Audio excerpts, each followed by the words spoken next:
son contenu est complètement inédit dans l'histoire contemporaine du tatouage, puisque j'ai décidé en fait de quitter le territoire exclusivement anthropologique et ethnologique pour me concentrer sur la charge, la dimension artistique contemporaine de son histoire.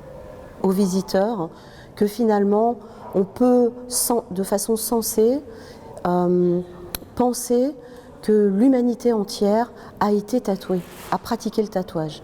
Ça, c'est le postulat de base.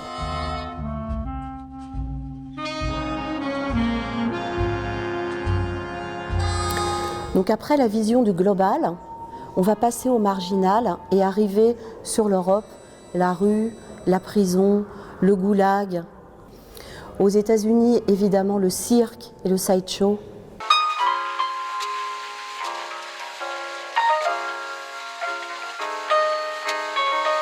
Des tatoueurs du Japon, d'Europe et des États-Unis. Ce sont les tatoueurs qui vont se parler, échanger de façon très intimiste des secrets de tatouage.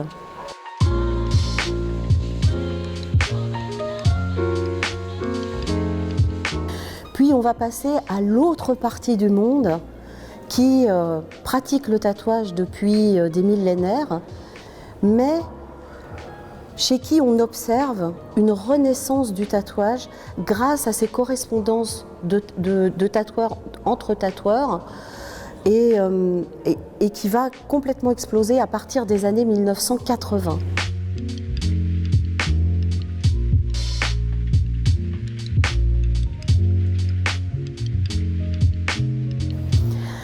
Pour la première fois au monde, de produire des volumes, des bouts de corps, des parties de corps en silicone pour que les maîtres tatoueurs vivants, contemporains, puissent travailler dessus et laisser vraiment une trace de leur travail, sachant que tous les maîtres tatoueurs qui ont été sélectionnés au départ sont des grands artistes qui ont inventé, qui ont initié des écoles stylistiques de tatouage contemporain.